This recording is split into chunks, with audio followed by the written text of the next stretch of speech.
Welcome, fellow travelers. My name is SpaceCoconut, and I'm joining Chibi and Vertec at the Golden Feather. Come on in, grab a seat, and let's share tales of our adventure.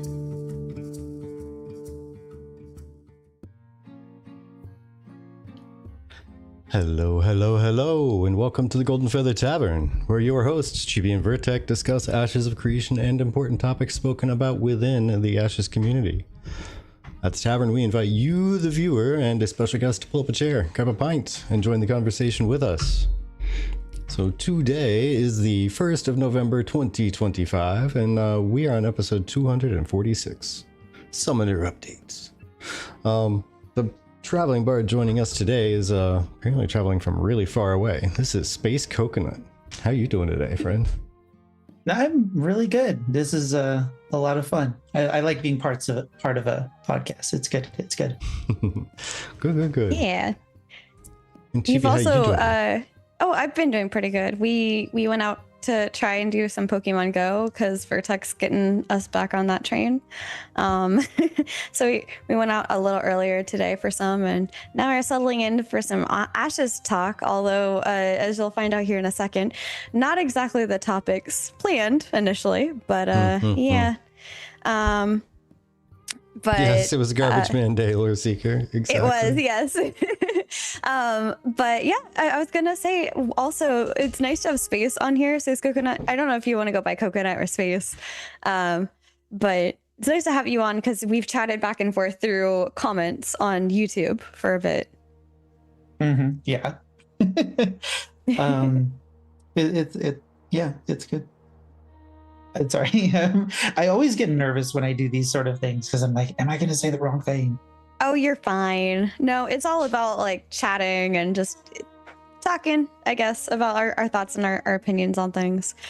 So with that said, today we're going to be discussing the live stream pushback, as well as some PvP topics within Ashes and some other general community discussions that SpaceCoconut brought with us today. So pretty excited. But first and foremost, we have the most important topic, which is SpaceCoconut. And I was wondering, because I've been watching your videos, how did you get into Ashes? Ashes. Okay, so it was like so many other people. It was Lazy Peon's video. And the part that really got me was, I don't remember which dev stream it was, but they talked about how you could make a life as an artisan, how you could craft stuff and be the guy that people come to have stuff made or go out and get stuff. And I wanted to play a game and live that life. It sounded like a lot of fun. Yeah. And I mean, kind of on topic for what we were just talking about in the pre-show here is we're having our Artisan Summit coming up at the end of this month. And that's actually something that Vertec and I are interested in. I think is the Freehold showcase that you were thinking of here. So I think that that's something Vertec and I also aspire with. We would love to run an actual tavern within Ashes of Creation, thus the Golden Feather Tavern.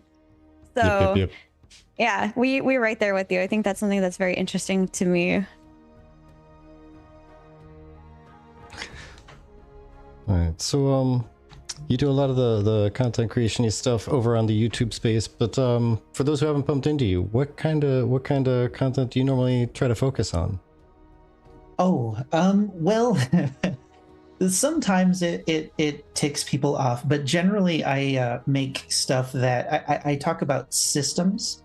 I like game systems and find the most efficient way to use them in games like in survival games like Soul Mask, or in the cases of Ashes, sometimes look at the faults in the system and talk about how they could be fixed. So I like looking at systems mostly. Okay. That's fair. So since you're mostly into doing systems and whatnot, I'm curious, what's your favorite playstyle inside of a game like Ashes, like an MMO? Are you normally like a PvP person, a PvE person, more artisan, more econ? Well, a little hint. In phase 3, I went from level 1 to level 25, strictly gathering and processing. I did That's no awesome. mob grinding and no PvP. And I'm sitting at about 200 physical power with gear that I made myself. Nice. That's awesome. 100% like PvE stuff. That's awesome. Yeah, I actually, one kind of joke that we have over here on this channel is that I created an artisan challenge for someone to level from 1 to max level without doing any sort of fighting anybody, any of the creatures, unless they attack you first and it's in self-defense, but Right. not going out and doing quests, not doing anything outside of whatever you can do for artisan quests, be it commission boards or creating things, etc. So it's really cool to hear that you did that. That's awesome. That's pretty fun. I wouldn't complete that challenge. I did farm the hawk bow. I went Yes. with some guildies to hunt that down, and I was there for like 15 minutes and got the drop with a roll of 100. So the guys who were there for like a couple of hours, they were not pleased with me. Oh yeah, I imagine. But hey, if you're gonna run a system with that form of who gets the drop, sorry. yeah. But I stuck around for a while afterwards because I mean, if you're gonna dip after that, you should feel ashamed. Yeah, that's rather unhelpful for the rest of the guild Yeah. or the group at least.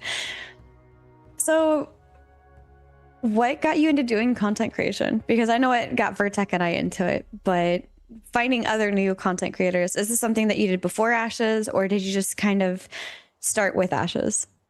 I was actually I am like I was in the pre-show, I'm playing the game, or I was playing the game that I thought I was going to stream forever, and that was No Man's Sky.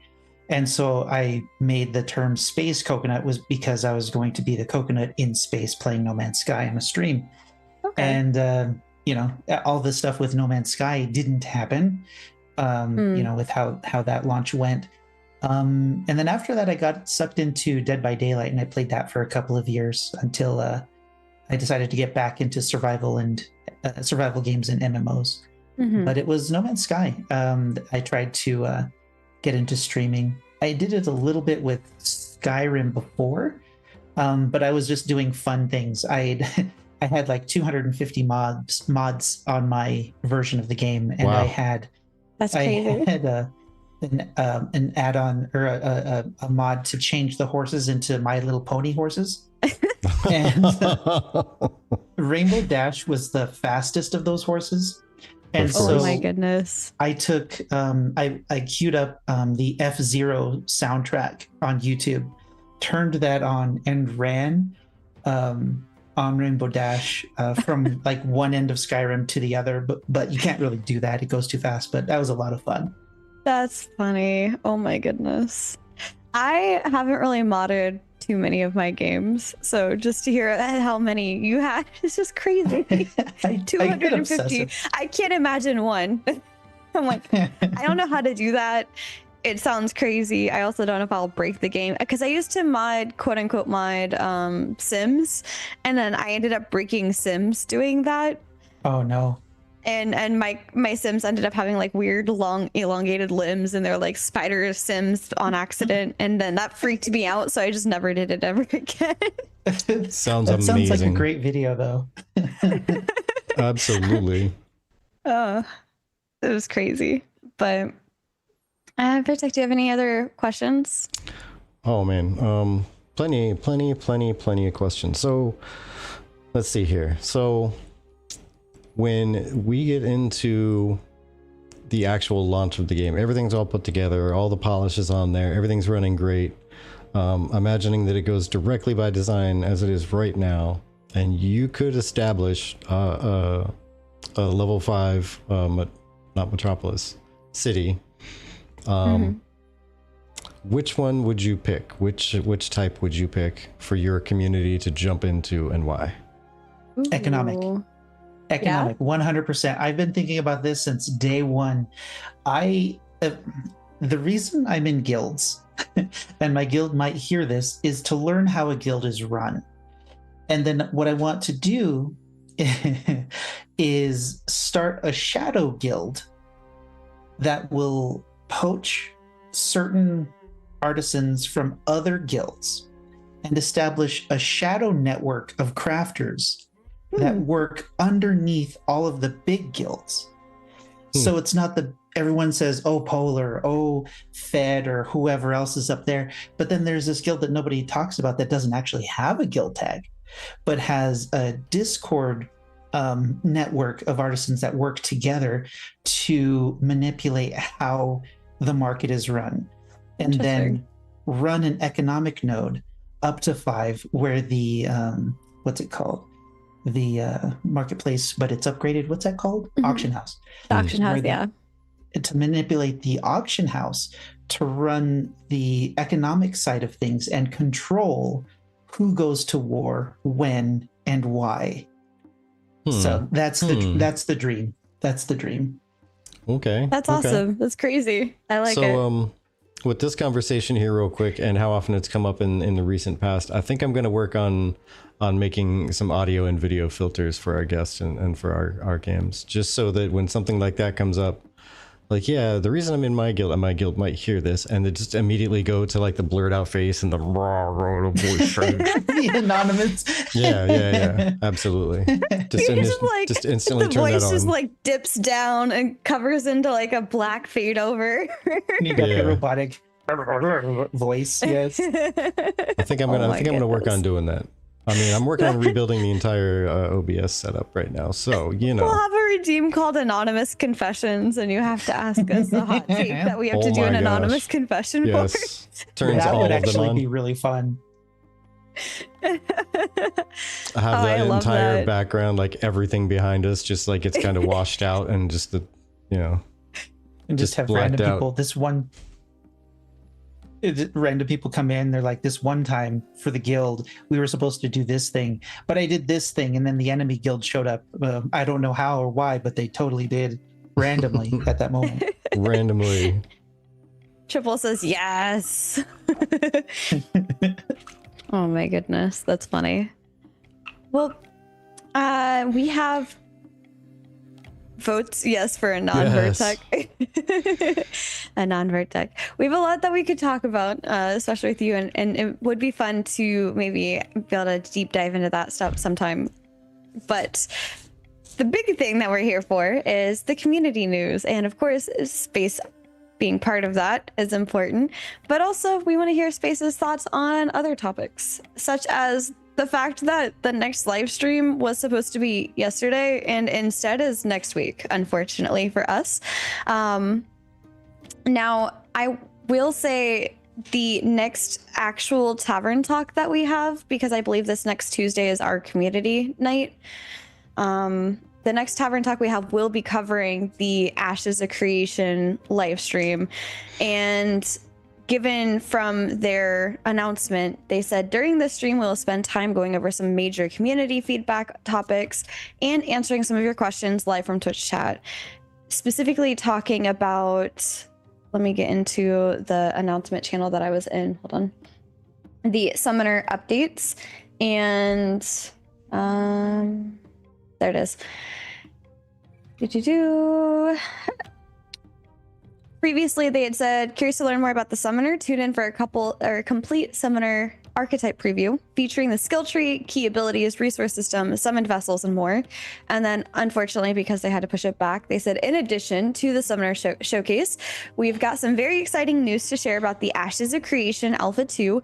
However, it needs a bit more time in the oven before it's ready. So we'll see you all next week. Thank you for your understanding. We're excited to see you in 6 days, as of recording this, for a glorious development update live stream. And so there's a lot of questions about what could have potentially caused them to delay this live stream. And one thing that you brought up, SpaceCoconut, in our notes for what to talk about is, does this also mean a Harbinger delay? What are you thinking when you're hearing that? I think everyone should expect a delay. During, I think, the second test in the PTR, I was focused on gathering and seeing how the RNG worked, but there were spawns from what should have been the corrupted zone all the Mhm. way at the coastline, Oh my south of goodness. Lionhole, Hmm. east of Nuela. And there were corrupted nodes that far, and then one of the patch notes had come up, said that there was a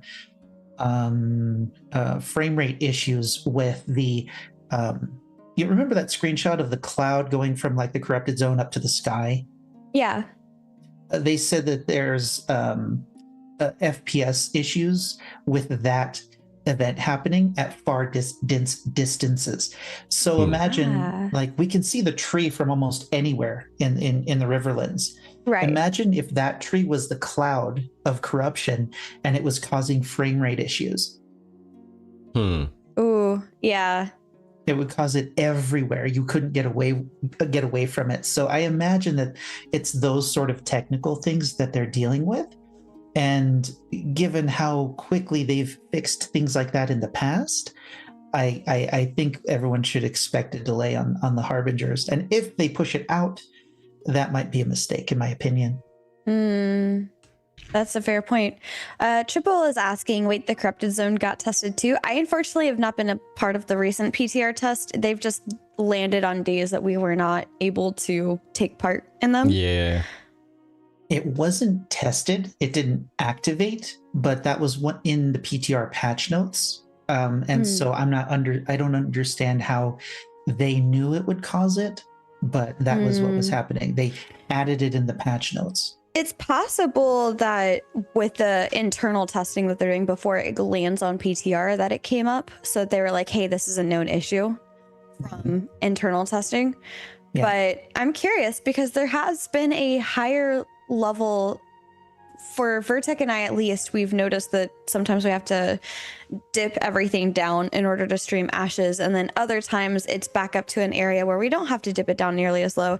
But I've noticed a higher level or number of people reporting graphical issues, unable to log into the game. We had a situation where last week for our charity stream, we almost couldn't stream Ashes, and there was a variety of issues surrounding people getting connected and being able to test.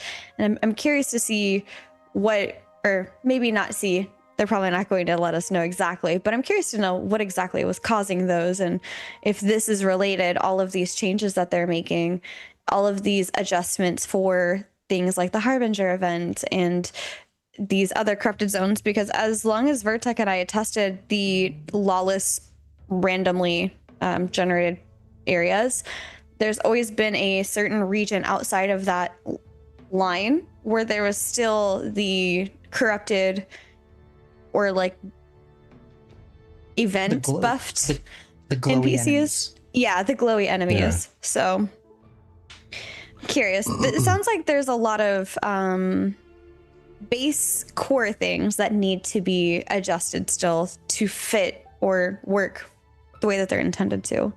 Yeah, there's a lot of background stuff that is clearly an issue, because like even still in the towns, there are some people that their FPS drops to like 5 and they can't even get through town. And that happens to me. If I go to any town, Winstead is the worst, of course, but Yes. any town, even if it's empty, my FPS drops by like half, sometimes down to like 10. That's and crazy. Oh, wow. I have to sit and wait. But it's also my computer isn't that great. But I mean, I didn't have much of a problem in prior tests. So whatever they have done has consistently gotten worse, little by little. And I think that's going to keep happening until they, take care of whatever is causing it in the background. Yeah. Well, that's kind of wild, because honestly, on my computer, performance has just been getting better and better. Granted, like the PTR stuff here recently, like Chibi said, timing just hasn't worked out for us with work and whatnot. There was one of the days I was supposed to be able to make it in there, but then literally something came up almost last minute that I had to take care of instead of being able to go and test PTR stuff, unfortunately. Yeah. It's probably just my computer then. I mean, it could just be it is pretty old. I mean, it's possible when they start to do some adjustments to optimize for one set of users, it might make something worse for another. Who knows? Absolutely. That's why it's literally just an interesting comparison there. It's a game of whack-a-mole for them. Yeah. And like who gets knocked out of the next section, because there's been the Linux users, there's been whoever didn't have a certain thing, like version of the anti-cheat on their computer. There's been like a variety of issues that have popped up, and they've been whack-a-moling them back down so that people can test. Yeah. I don't know. I would like to think, and this is pure hopium, just saying. I would like to think in an optimistic way that the delay for the live stream is strictly because they did have something that they were almost ready to reveal earlier than they had planned, and they figured let's just go ahead and delay 1 week because we only have one live stream a month, right? So if we're going to show something super important and super nice, like super great, let's do it next week instead of like doing this live stream and then having to just put it out in a Twitter post or something. That's true. There's a possibility. I don't think it'll happen, but there's a possibility that they could decide to add a summoner to the game in addition to the Harbinger. I mean, I'm pretty sure the plan is to drop it further on down the line. Wasn't it? I thought Summoner was supposed to come out on the 17th with the Harbinger. Yeah, I think that's what I recall. I think you were right. Hearing something along those lines. Yeah, right around the same time. Yeah. Well, Oracle would correct us if we're wrong, because he's the one that's been steadily waiting for both Ronkai and Summoner. The 18th. Sorry, I keep saying the 17th because my brain goes Monday. Clearly, it's a Monday. No, I forget. It's a Tuesday release this time. My bad. But that's what my brain would like to think, is that it's actually something that they want to announce earlier, or it's just they didn't think they would have it done in time to announce it during this live stream, and they'd have to just talk about it after the fact during the next live stream, and they're like, you know what, it's good enough, we can show it during this live stream if we delay about 1 week. Yeah, I wonder what that could be. If that were the case, like, what would it be? I don't even know. Like, maybe it was just extra features that they didn't think they were going to be able to get into, like, the initial Harbinger's drop, Hello. No worries. You're not interrupting us at all. You're part of the show. So You are welcome to pop on in and chit chat with us. We're doing great. Thanks for asking. I hope you're doing well as well. How are you?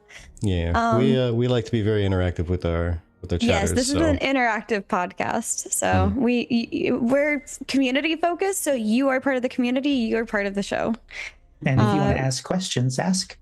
Yeah, please, by all means. All of us love answering questions. So real quick, just because there's another question or another topic there I would really like to get to, I just wanted to give people something maybe to look at while we talk about the next part, which is about like the Harbinger update and expectations. But Davey Wavy on the forums kind of hit a like reminiscent spot for me with this glorious Gourds post. And I remember at least a couple years back, for a few years in a row, when Intrepid was running for this weekend, usually Intrepid was running their Extra Life charity streams, and Vertic and I would stay up late to watch them and try to get keys to give away within our community.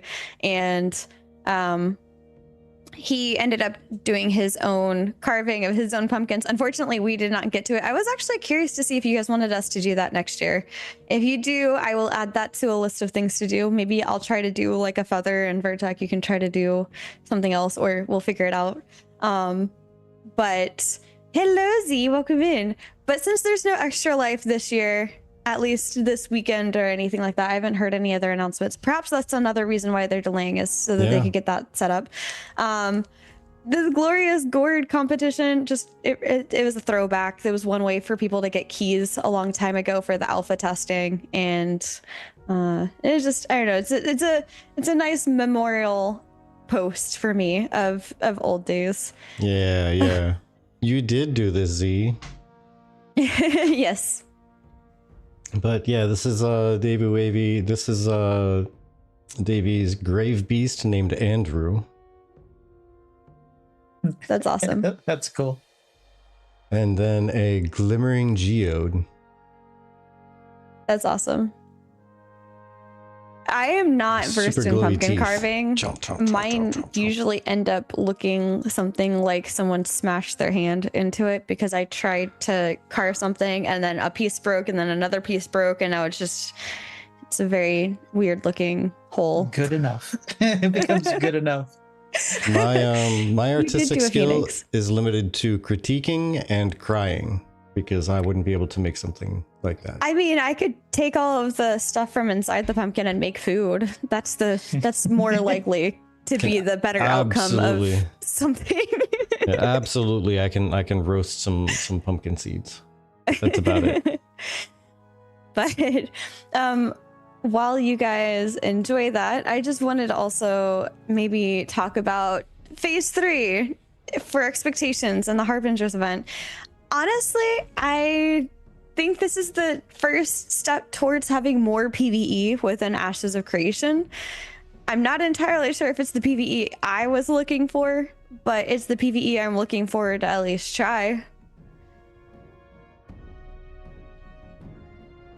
But Coconut, you brought this. Is there something you wanted to talk about that in specific? Let me see here. You had said, like- will Harbingers be the P3 we were expecting? Okay. So,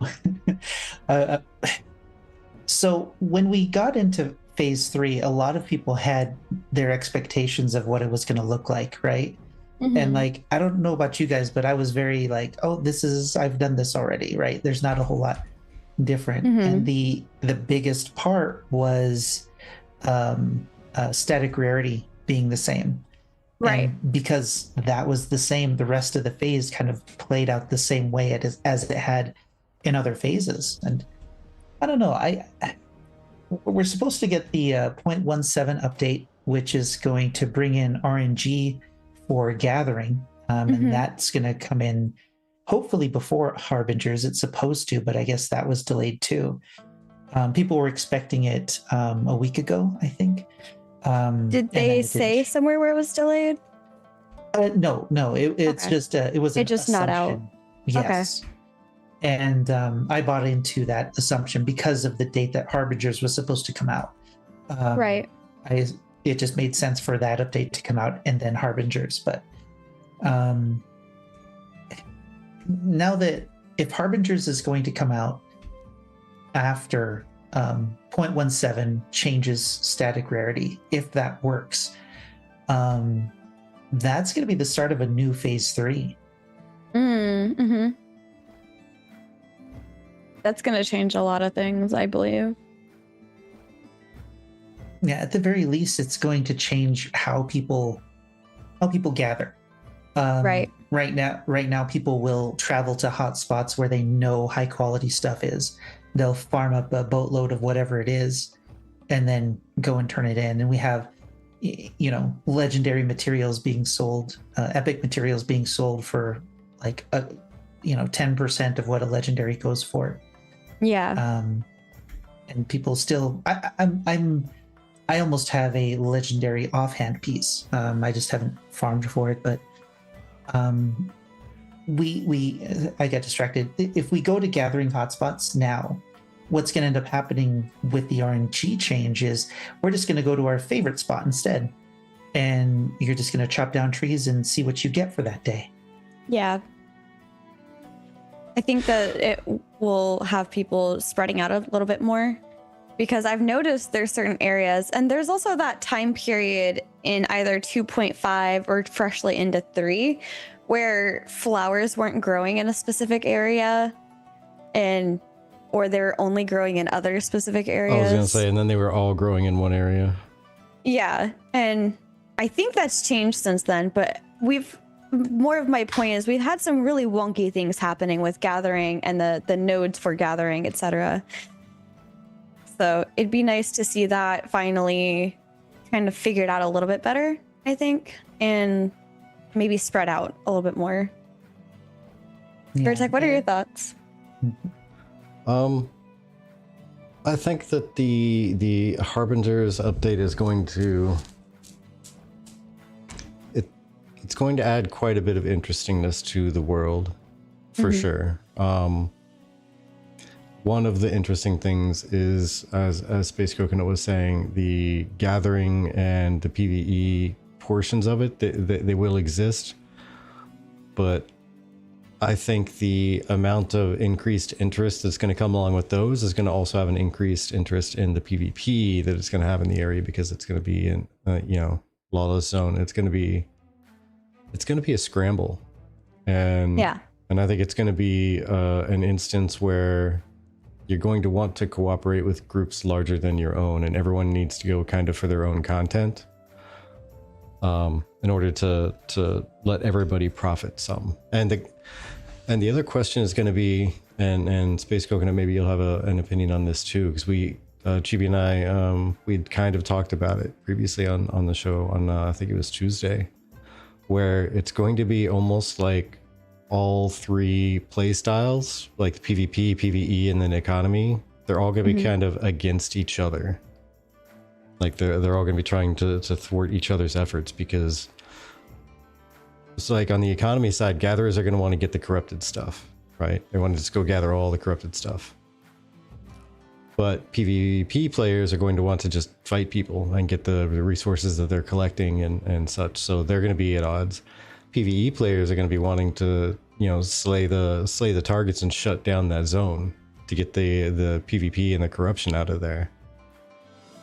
And if they do that, then the economy folks won't be able to do the gathering. So they're also going to want to stop the PvE people from succeeding. So it's going to be a weird, like, everybody wants the others to just not accomplish their goal in some way, shape, or form. Yeah, it'd be very interesting to see how that plays out. Yeah. It's going to depend on the reward structure. It's like there are a lot of people who are afraid of PvP players ruining the event and making everything corrupted, right? Yeah. But if the reward structure, because like if we get past certain stages in corruption, we're supposed to see like the final general come through, and we're supposed to have the chance to defeat him. But if we don't succeed at these certain points, then that general never shows up. So these PvP players who may want the Demon General's sword will never have the chance to get it if they screw with PvE players trying to get to that point. So it really depends. The player behavior is going to really depend on the rewards that come out of these corrupted zones. Right. Yep.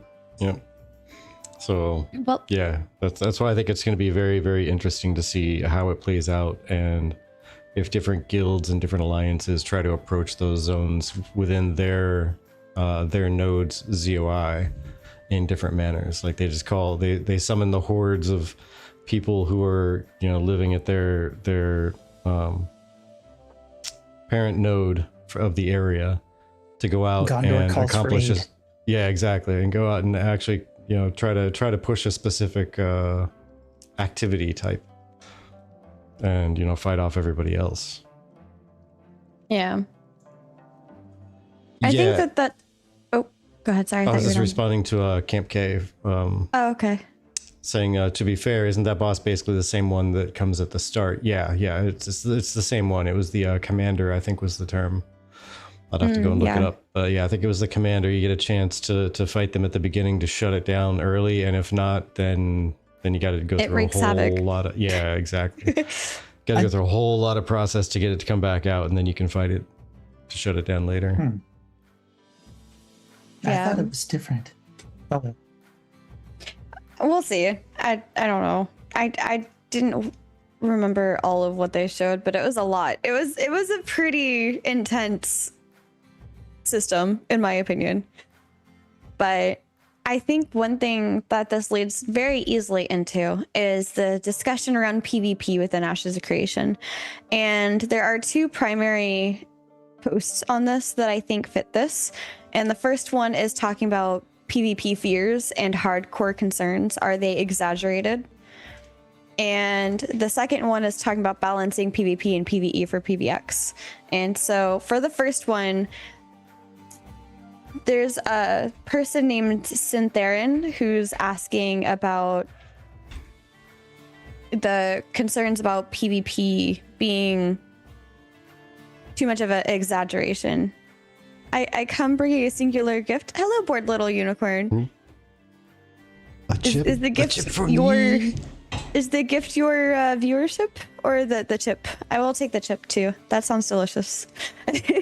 But basically, they were just asking, what is hardcore right now? Is it that we're not necessarily given gear and things, or is it a different situation?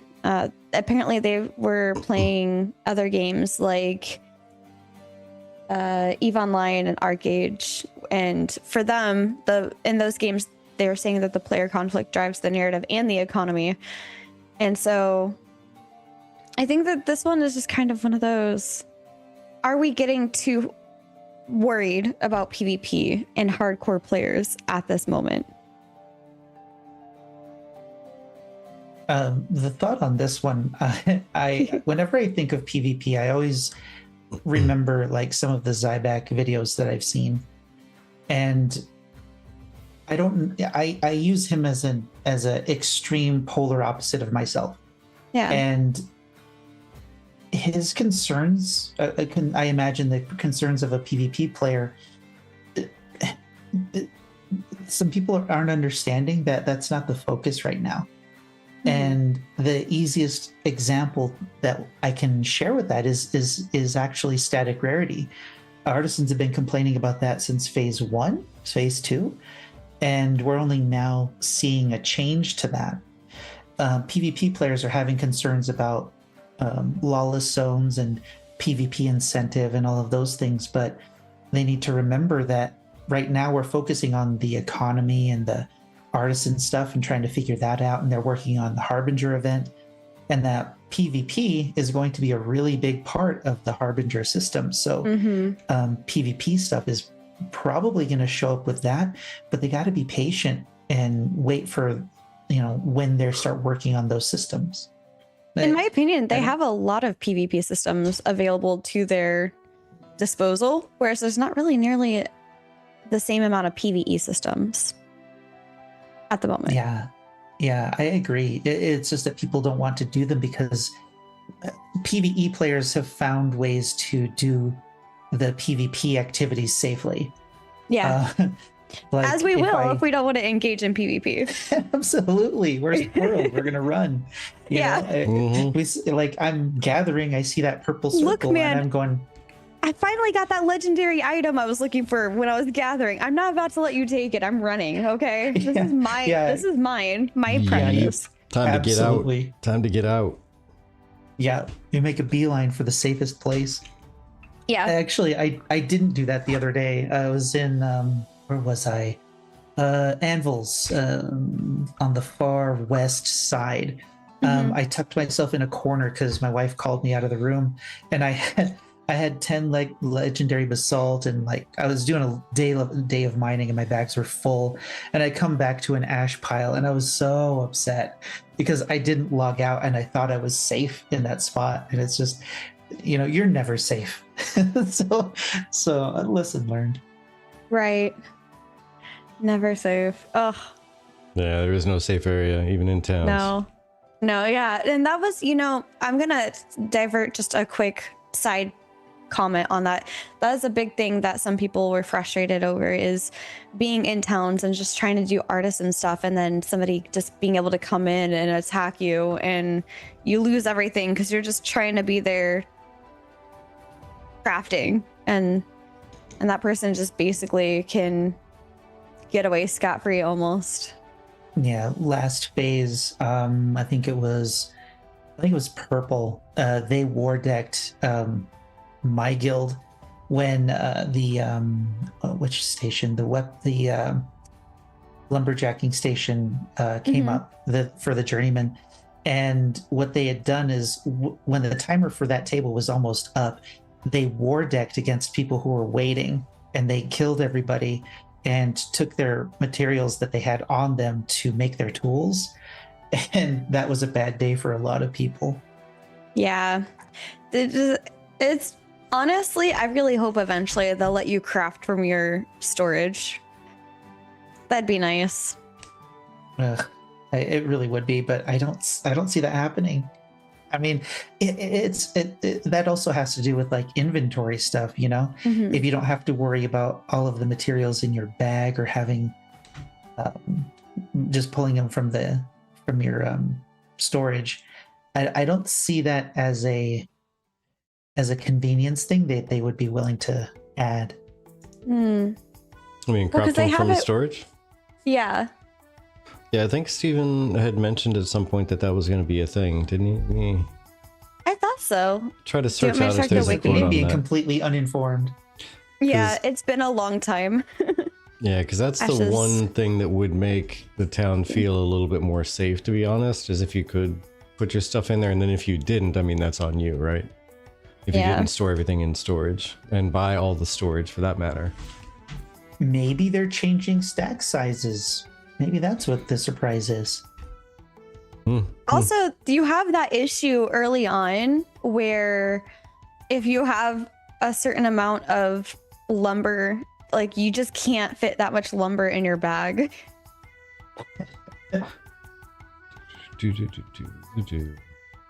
I don't see anything in particular.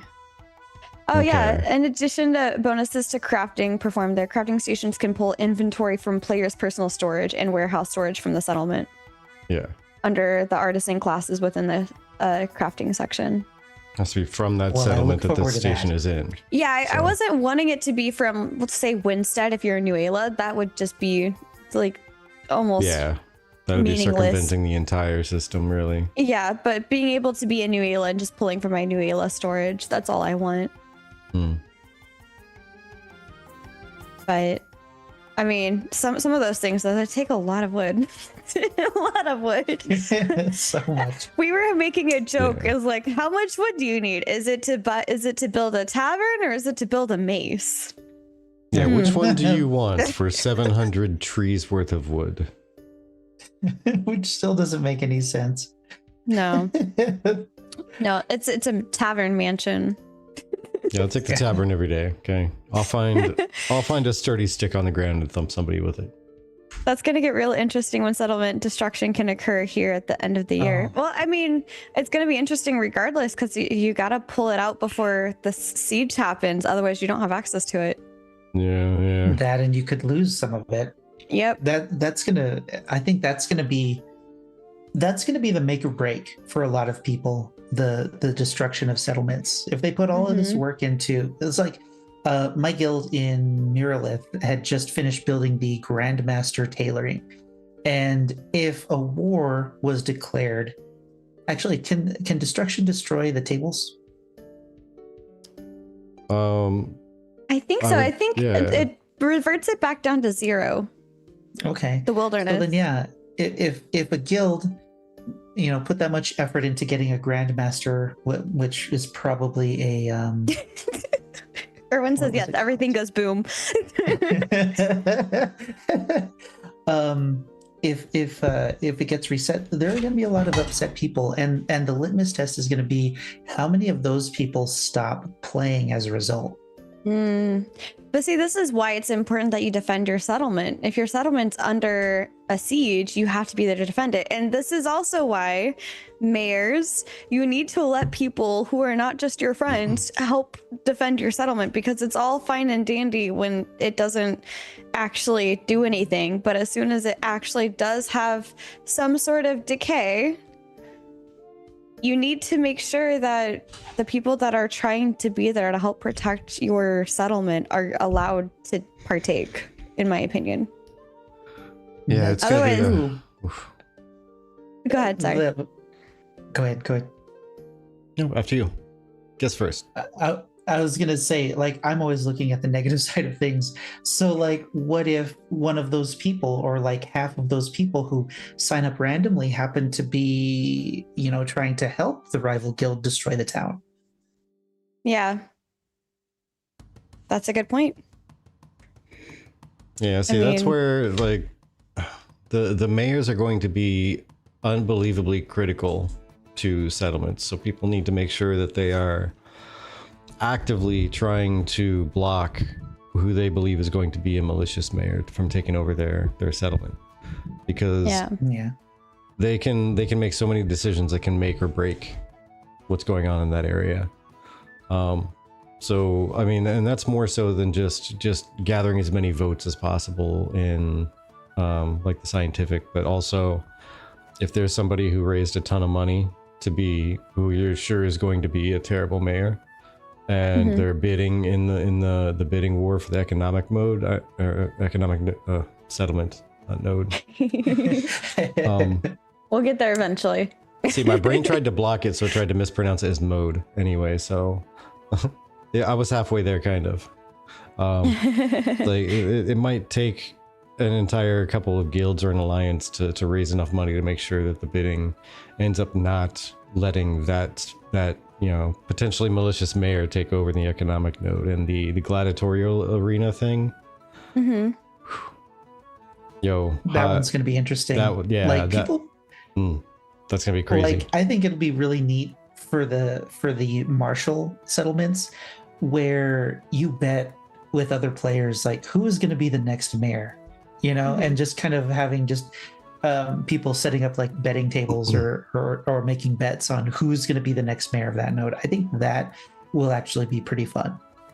Yeah. I'm curious to see how that goes. I mean, there's so much that we don't know about some of these node specialties that I've been dying to figure it out. Like, especially with the religious nodes, what are their superpowers? I mean, we know that there's the catacombs, but what is that like? What does that entail? What does that do? Yeah. Just the religion system in at all is going to be interesting, because like you said, we don't know. Right. Yeah, what that catacomb do? What that catacomb do, though? And then this one is pretty much right up Vertex alley, and it's something that we've talked about a lot. But Gardosian on the forum said balance PvP for PvE and PvE for PvX, please. And they're saying, please, for the love of God, stop forcing PvE on PvP players at an unbalanced rate. Should be rewards you get via PvP and only PvP, since you have to PvE to get stuff. You should have to PvP to get stuff. Balance, please. Or an honest effort. PvX game can start with PvP only rewards that are good for PvP and PvE, forcing PvP players to PvE to get what they want for PvP. Why shouldn't PvE players not have to do some PvP to improve their tune? Well, that's the thing. In my opinion, we do have to PvP to get what we need. Like, in the lawless areas, the rotating lawless zones, you have to PvP in order to get the items and the better drop rates and chances that are in there.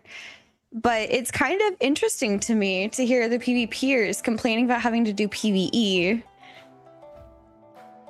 Yeah, that was interesting. It was like like the same kind of argument like comes out of PvEers, where we don't want PvP in our PvE. Yeah. Like when Stephen was talking about having he mentioned adding PvP to gathering, or in something along those lines, where he wanted there's the sport fishing too, like where when you do your fishing, you have to go out and get the crate of the fish and then take it back to your boat, and that allows for somebody to PvP you to take your fish. Which, that sounds funny. Yeah. But I mean, hey, there's some pretty large fish out there.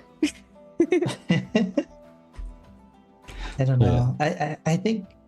Oh, sorry. You were going to say something? Oh no, you go ahead. You complete yours first. I have to stop myself from making two groups of people, PvE and PvP. Like Stephen always says that this is a PvX game, and like that thought, we have to change our perspective in that we have our favorite activities, and even if we have our favorite activities, in order to accomplish some tasks in those things, we have to do the activity that is on the opposite side of that we may not enjoy. And Yep. I think this person is not sure. Like, I don't understand the example that I don't think they gave an example of what they were talking about, and I'm trying to understand where they're coming from. I think the example that they're trying to give are things that are yet to come. For example, within the arena system, where you can just do PvP and get rewards for just doing PvP only. But they're not implemented yet. So what he wants will be coming, technically. It's just not implemented yet. So it's kind of like, if we wanted to just do a raid to get PvE items where there's no PvP in there, kind of think of hardcore raids in World of Warcraft, but consider it the opposite for PvP players, where just by partaking in arenas, you get rewards for just PvPing. There's no PvE involved in the system. I think that's what he's asking for, and that's what he will be getting eventually. Oh, okay. Yeah, and this is something that I actually spoke about the other day, which is probably why you said it's right down my alley. Yep. PvP is incorporated in every single system in the entire game. Like, PvP is an option, or it is the risk for every single system. Like, not once is like PvE considered the risk. Like, just make a harder boss. There you go. PvE is the risk now. You can die, you can lose a bunch of experience and any gathered materials.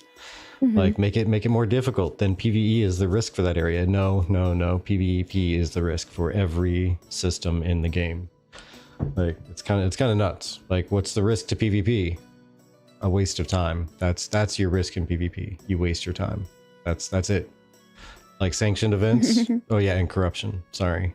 If you go and you try to slay somebody completely against their will and they don't fight back. But other than that, like, you have sanctioned events where you don't lose experience when you die. You don't lose any materials. You don't even, in some of them, you don't even get your gear degraded. You can just go and do it as much as you want. Like, PvE players, do you know how much we would love to have a PvE encounter, like a dungeon or a raid, where we can just go and not lose anything and just fight it for hours? That'd be amazing. Yeah. That'd be awesome. Yeah, but we've been told unequivocally that will never happen. That will never happen. Everyone says I use PvP zones to fast travel. It's fantastic. It's better than the river portals. Oh my gosh. Yeah. Funny. What they're referring to is like just drowning yourself so that you can get back to your hometown. At least, hey, you know what? I'm in a PvP zone. I got flagged too. I'll lose less of my stuff, and I don't really care what I lost. So yeah, let's that go. river in front of Carfin has so many skeletons at the bottom of it, and the souls of those people have traveled so far away that there's not even a ghost remaining in that area. One thing I did want to bring up, because I mean, while I am with Vertec on wanting more PvE content without having as much PvP partaking in it, it's one of those things where if both PvP players and PvE players feel like the other, like in terms of core, I'm not talking about those of you that love PvX and are like eating all of this up. I'm not talking about y'all. Y'all are happy. I'm saying the primary PvP players, the primary PvE players, if we're upset that there's too much PvE or too much PvP in our gameplay, then perhaps that is the balance that Intrepid and Steven are looking for. Because if I've always said the best middle ground is when neither is completely happy. If the PvP players are completely happy while the PvE players are frustrated by things, then it's very leaned heavily towards the PvP players, and vice versa with the PvE players versus the PvP players. But I understand this is not World of Warcraft and other games that I've played before. But there is an interest and a desire from a lot of us on the PvE side to have a harder core fight. And one concern is that the hard part of the fight isn't even coming from the mobs that we're fighting. It's coming from the fact that other people can fight us too. And while I'm okay with that for some situations, I don't want that to always be the difficulty factor. That's a really good point.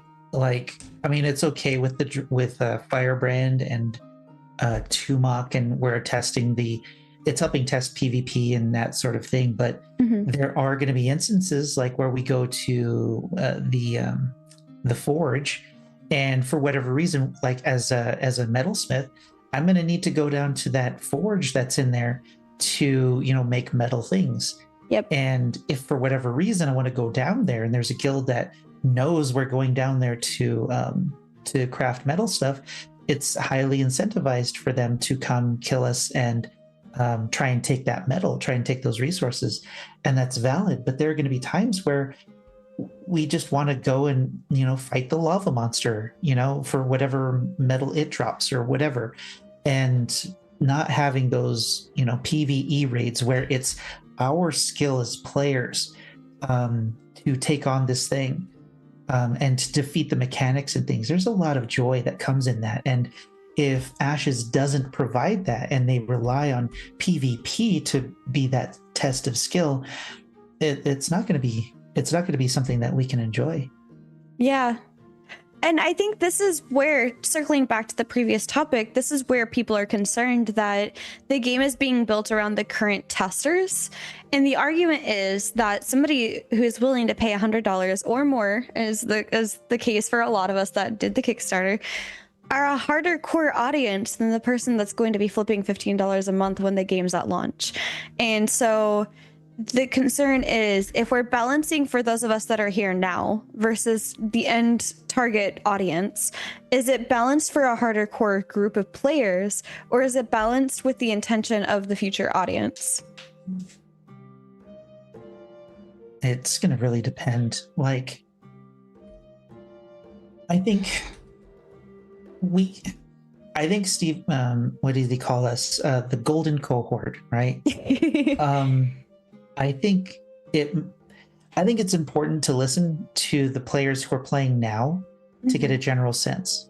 But I think it's even more important that Steven makes the game that he wants to play, even if it's not going to be for me, right? Or for whoever. I think it's important that he makes the game he wants to make. Because if he makes a game with a certain plan in mind, and then because he hears people complaining about something and he changes it, he has to adjust the rest of his idea to fit that. And then soon, all of those changes are going to get out of his hands, and it's no longer going to be his game, and he's going to be putting out fires left and right instead of making the game that he wants to make. And it's just, what's that baseball movie? Make it and they will come, or build it and they will come. It doesn't matter if we like the game. That's dumb. It doesn't matter if we like certain decisions in the game. If Steven makes a good game, even with bad parts, there are going to be a lot of people. There are going to be more than enough people coming in to play the game because they want to play his game, not the game that is perfect for them. Right. Yeah, and on top of go ahead, Vertex. Sorry. Yeah, random quick comment. That's the golden cohort that he's talking about too, is specifically the people who want a PvX game. They want PvP and PvE happening at the same time, everywhere, all the time. Yeah. That's the golden cohort. Yeah. I was just gonna say, Vertex and we've decided, if the PvE isn't the situation that we like or prefer, we're still probably just gonna live it up as tavern owners within Ashes. We're still gonna take part. It's just not in the way that we normally would have taken part of a game. Yeah, like in line with your conversation about that, it would be in order for I'm trying to word this right? Mm-hmm. In order for you to become PvX players, there would have to be something that PvP provides for you as a benefit to your tavern endeavor. There has to be things in there that make you want to participate in PvP because you want to do a thing, and not necessarily because it's forced on you. Right. Sorry, Erwin knows I'm bad at jump puzzles, so he says, but who will do jump puzzles with me then? Talking about playing lawn darts. Oh my goodness. Yeah, for That's- anybody's reference, I suck at jump puzzles. So the running joke is watching me and seeing how long it takes me to finish a jump puzzle from the top from everybody else's perspective.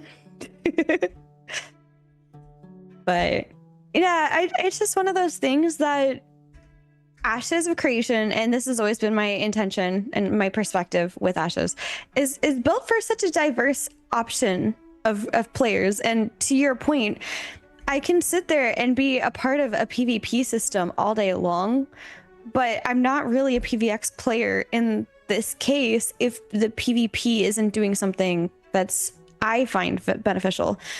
Now, the point that I'm trying to make with that is I will engage in PvP in terms of node wars and things like that only because it will help the greater community that we're a part of, not because it's something I necessarily want to do. I want to help them. If that's the best way I can help them, that's how I'm going to help them. If it's making amazing alchemical potions for them as a preparation for the siege, that's how I'm going to help them.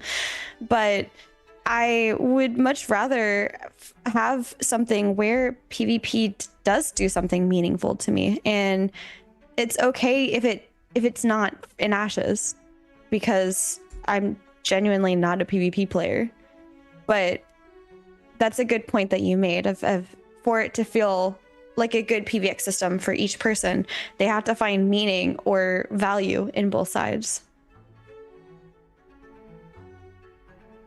Best score is 8 minutes. Last time I checked, a far improvement from the original score of 14 minutes. Look, man, I barely made it that one time. All of the blocks disappeared as I jumped off of the last one that first time. Mhm.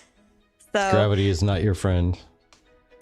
I suppose with that last statement that I made, though, on PvX or PvP and PvE being a friend for you or something that you enjoy, playing as a solo player in a guild, that's a whole other situation, because we know Ashes of Creation is a very social game, and MMOs inherently are social games, but I feel like Ashes especially makes it so. And this is another topic that you brought up that you wanted to discuss with us, Space. And I would love to hear your perspective of this and what you're having in mind for this topic. So, in general, I don't like playing in groups. I like playing as a solo player. I like going out to, accomplish a task that I have for myself. But we all know that in Ashes, you need a guild in order to succeed in various things. And what I ended up finding in the Federation was a guild that let me be a guild that let me play as a solo player. They didn't put tasks on me. They didn't put say as a, what was it? It wasn't a military, you have to do this thing for the guild. You have to do these things for the guild. It's all for the guild. They let us play how we want to play, and that suits me. I'll help when I can. I help when I feel like it. And as a solo player, if you can find a guild that you can be a part of individually, if that makes sense, that's going to be really important for players who like to play as solo players, because we can do what we want, and then when we get stuck, we're going to have a group of people that we can rely on to help get past that point. And as part of a guild, you'll want to share and contribute to other people's goals. But right. I had a train of thought and then I lost it. That's okay. But you're contributing to the guild at the same time. And I think for people who want to play solo, who want playing alone, finding the right guild is going to be really important. Yeah, I agree. And it's also about finding a group that supports the type of playstyle that you like. Say that again? It's also about finding a group that supports the type of playstyle that you like. Oh, yes. The big guilds that have different shards, I guess, different groups, is good, because if you want to PvP, you can be part of the PvP wing of the guild, or in my case, the artisan side. And if there are enough people, they split it up further. But and then you have your group of people that you can talk artisan nerd stuff with, and that's pretty fun too. Yeah. I have a couple of retired friends in the guild, and we're chatting numbers and chatting wood and chatting about how awful the static rarity is and stuff. And it's a fun time, because like if I'm in the anvils, they're in the jungle or the Jindark, and somebody else is somewhere else, and we're chatting while fishing or doing whatever, and that's a good time. Yeah, it's almost like when you go to hang out in a Discord with someone who's being productive while not doing the same thing that they're doing, so that you can be productive together. You still get that social interaction, but you also get that productivity time of doing your own thing at the same time. Yeah, and you're hanging out, but not at the same exact time. yeah, and it's really comfortable for people like me who don't like to hang out with other people. It's uncomfortable, but doing it this way is really nice. Yeah, and finding the right group. And like I had that thought, like it was a different thought, but you can either, when launch happens, you either have a guild that you start with and then jump into according to however they're going to start, versus jumping in solo and then finding a guild naturally. You don't really know what you're going to wind up with. Right. Vertec, what are your thoughts? A little bit of all the above. So the main question is just being like, how effective can you be as a solo player in a guild? Yeah. I think you can play solo and support a guild, and a guild can support a solo player in return.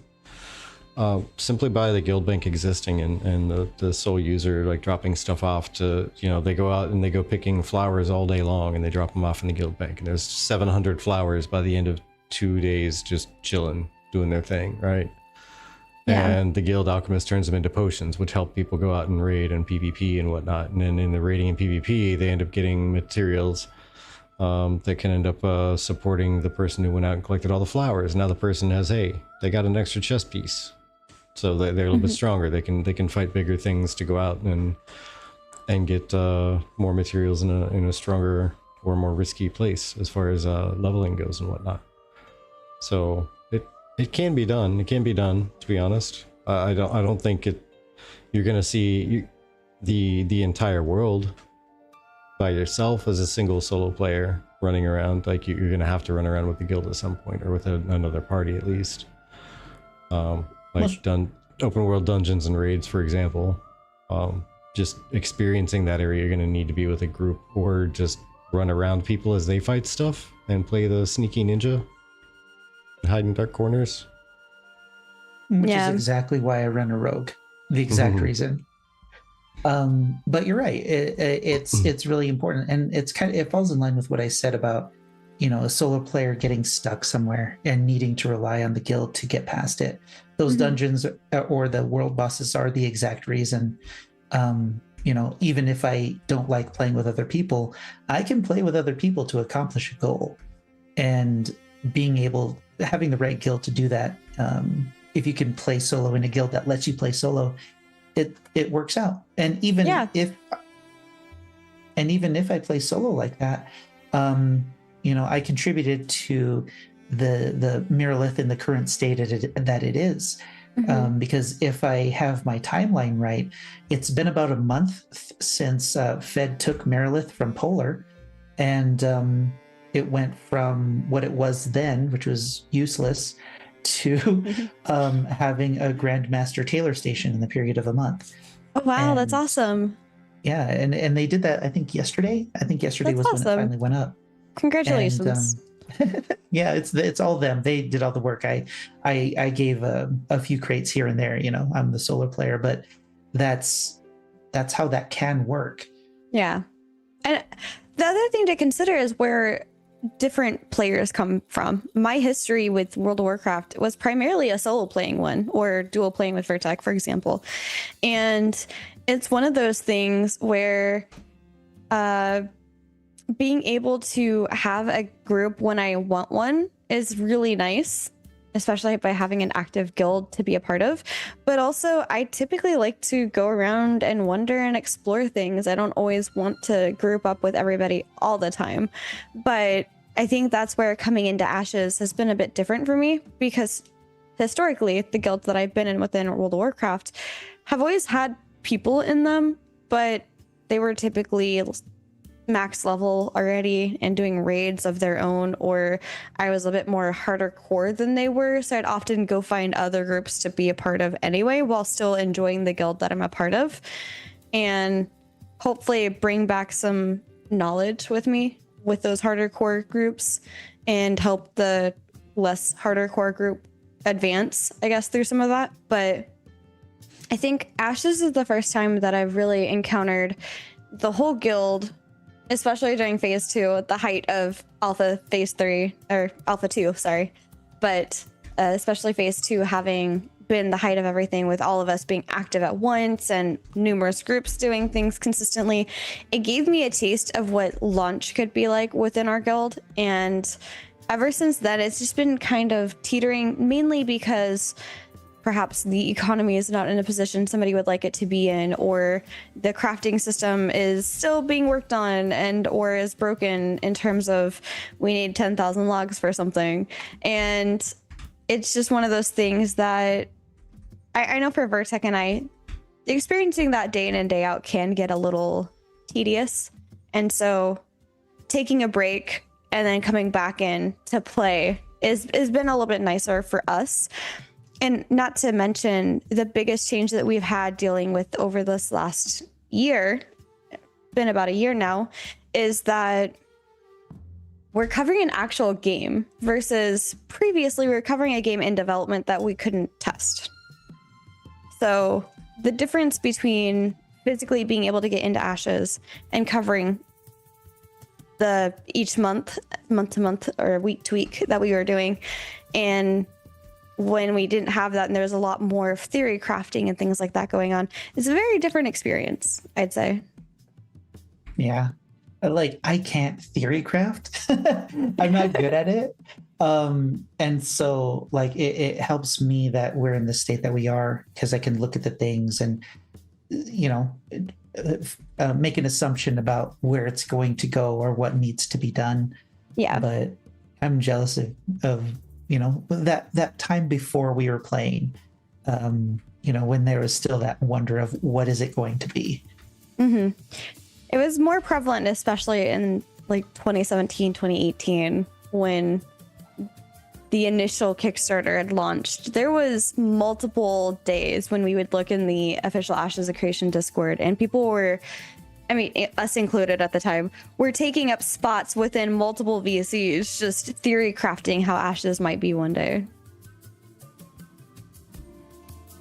It's very interesting to see the changes in not only the community, but what the community talks about over that time frame. Yeah. It's crazy to see just how conversations shift around, to be honest. Like, yeah. From one, say, 6-month block to the next. True. Yeah. And then that's I think that's something we can look forward to when the game actually releases too. I mean, there's going to be people sharing different stories or having to interact for different reasons, and it's going to change how people play the game when, you know, some things are discovered or changed, or yeah, I don't know. It's gonna be really, really interesting. Yeah, I agree. When you were talking about going on an adventure in WoW, and your guildmates were high level, you know, and they didn't have that adventuring spirit, it reminded me of a video that was made 12 years ago. It's called A Little Final Fantasy XI Story, and it talks about how this character started the adventure in Final Fantasy XI, and how they looked at the vistas and they saw these strange things, right? And they started with a group of friends, and then eventually the desire for more gear and getting into the higher level stuff took precedence over adventuring.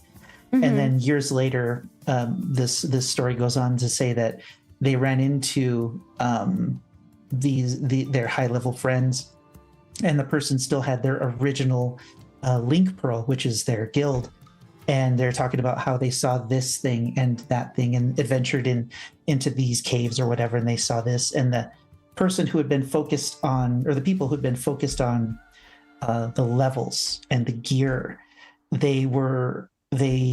forget the word that they used, but I want to say jealous, or they were envious of that they still had that sense of adventure. And then they asked, can I join the guild again? And it was a really, really cute little story. And I love watching this thing every chance that I get. I'll just share it in the... Yeah. Oh, thank you. That's awesome. And I think Ashes has this kind of potential where even if we can get away from the grind and we look at what has been built and we can walk around and see these things and find hidden areas, I think that's going to be a really, really neat way to adventure in the game. Yeah, exactly. Get away from the speed to the end meta. Yeah, exactly. But also to do a different paraphrase, like the people that were at max level had been playing on that server for a while. We had just swapped over to a different server. So it wasn't like necessarily them speeding to get to the max level. It was just more we just swapped servers and needed to re-level from one again. Oh, sure. But it's a different situation. Yeah, but for Ashes, I think as long as backing off of your conversing about Final Fantasy, as long as the system for helping Lovies as a higher level person mirrors that of the one in Final Fantasy 14, I'd be happy. It's such a good system. I can't get over it. Jumping back in and doing whatever. You have a little sprout over your head. Yeah. But I'm really worried about the new player experience in Ashes 6 months after launch. I'm so worried about that. That is a fair thing to be worried about, because everything that we experience currently in Ashes is all fresh start server issues.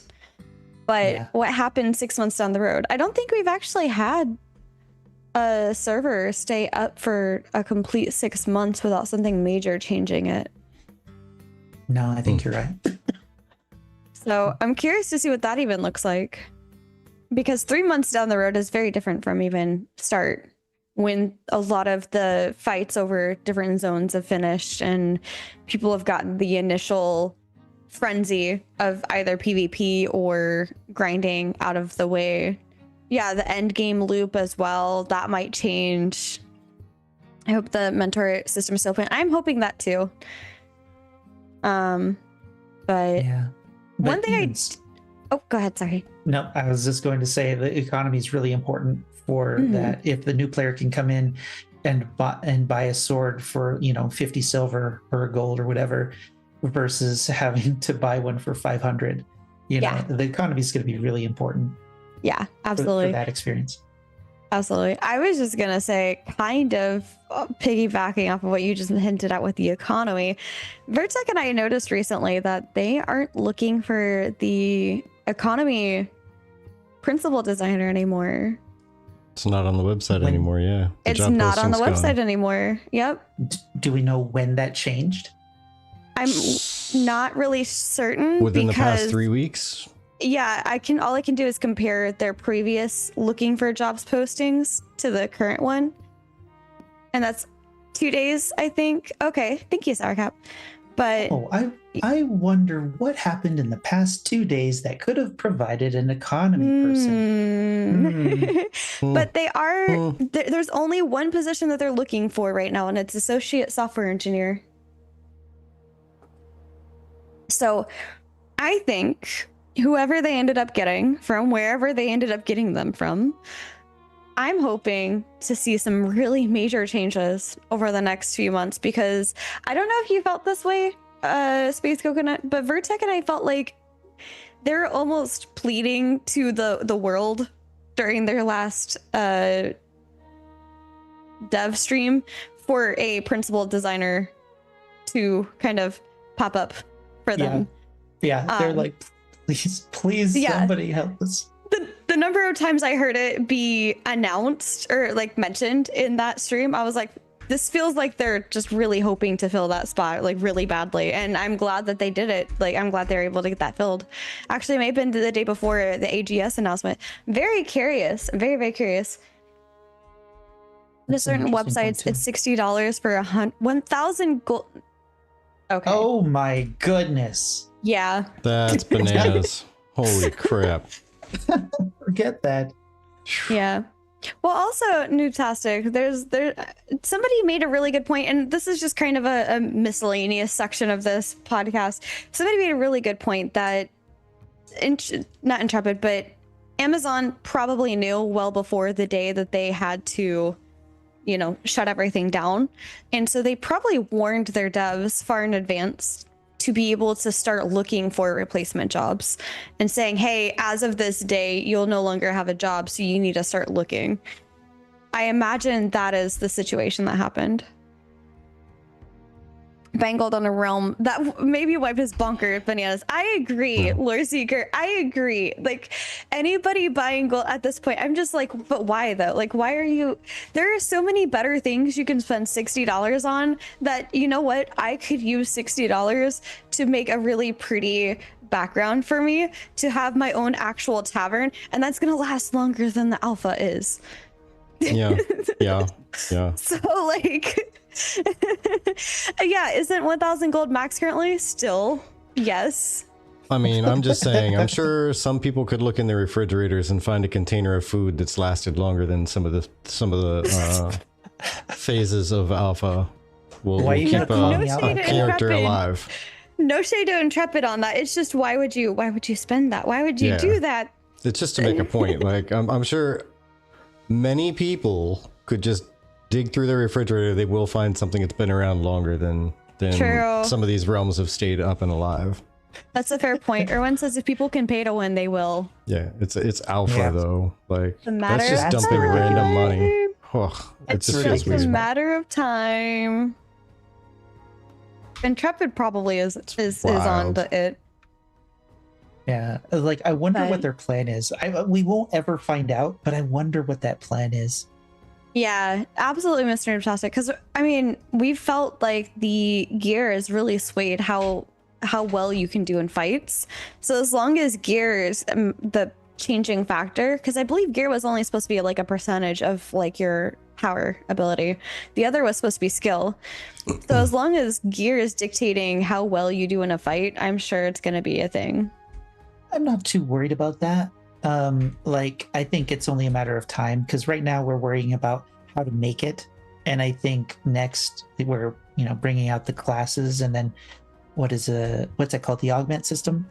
Yeah, once those are in line. So excited for that. Oh man. Sorry, only been waiting what feels like a year at this point. Absolutely. But I think once all of those are established, then they can go into the gear and change the numbers to make it feel better. Yeah, absolutely. And I'm not rushing them. Like, by all means, we need to get all of the core classes out and feeling good before we ever worry about augmenting them. I can continue to wait. It's just, that's my new Renkai. That's my new Pyre. That's the new thing I'm waiting on, is just, this is the new thing that I'm excited to see when it finally pops up. So, but, well, with that, we did touch on the New World thing a little bit. If you guys want to hear our thoughts, we did talk about the New World adjustments on our Tuesday Tavern talk that just happened this last Tuesday. I can actually probably link that in the end card if anybody's interested, since it's related. But we went over Steven's thoughts on it, our own thoughts on it, and some of the community interactions on it. So if that's something you're interested in, feel free to go check that out. But more importantly, SpaceCoconut, thank you so much for coming on. By the way, for anybody who doesn't know, because I haven't really told a lot of people this, SpaceCoconut was one of the people that we reached out to last minute last week to be potentially our guest for the charity stream. And I had the few people on that list that I was like eyeballing of who I wanted to get on our show at some point. And you were so kind. You were saying that you'd be happy to join us, but I had already gotten a guest, ISO, for that. And so I was like, well, do you want to come on this week? And unfortunately for us, they moved their live stream, but that's okay. There was still plenty to talk about. Yeah, So no, I had a lot of fun. Me too. I just wanted to say thank you for giving us your time for that. Excuse me, because thank you for. of course. Vertec, did you have any other topics that you wanted to cover? If not, I can do kind of a little bit of an ending. No, I think I'm good. I think we kind of talked about most of the stuff that isn't talked into the ground by now. Yes, and that is such a relief, because it's a little hard sometimes. That's what I was referring to with like covering a game that's actually in development that you can test. Is before there were so many different topics because people were like, well, what if this and what if that? And now, because we know there's not those what if topics anymore, and I think a lot of people were waiting to see what was going on with this live stream that's supposed to happen yesterday. That happens next week instead. So again, we will not have another podcast this month for Saturday specifically, but on Tuesday the 11th we will be discussing whatever they covered on their live stream on the 7th. And in the meantime, if you are interested, next week is our community hangout. So on Monday the 3rd, we're going to be hanging out with Nexus, our guild, for Ashes. And then on Tuesday the 4th, we're going to be hanging out with all of you, and we're going to be doing whatever we feel like doing with you guys. And I believe on the 6th, we're going to be doing community night in the Discord, Vertec. Yeah. I believe that's how we had that lined up. Doing the entire community night in there? No, not like just the Discord community night, that whole thing. Like, never mind. Yeah, either way, we'll figure it out, let you know. We started this last month. We did a community hangout in the Discord is what I was referring to. And we were playing games and just chit-chatting with people in there. So keep an eye on that. I will put that in the Discord events calendar as well. And so it's available for it's our inner off stream hangout, where we maybe play video games and get up to some shenanigans in the tavern. Never know. But of course, reminder, 29th, it is the same weekend as Thanksgiving, so I absolutely get it if people aren't available, but we are having our Artisan Summit. So if you have thoughts on the artisan topics and things like that, and you want to join us, DM me. I'm on Discord. You can join our Discord for that as well. But yes, Oracle's reminded me that tomorrow we have our final session of Fablecraft for the year as well. So we'll see what happens with Once Upon a Wildwood in that. All right, Vertec, do you have anything else that I didn't cover? Because that was a lot. Yeah, I think that's about it here. All right. In Nera Slackers, yeah, we've been very busy. We've been extremely busy. Honestly, can I share about our plans for the 22nd?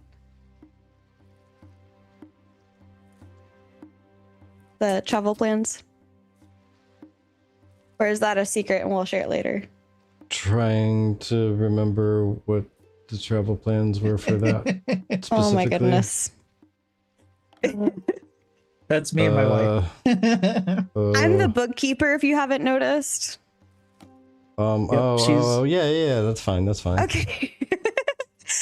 So we were invited by one of the charity.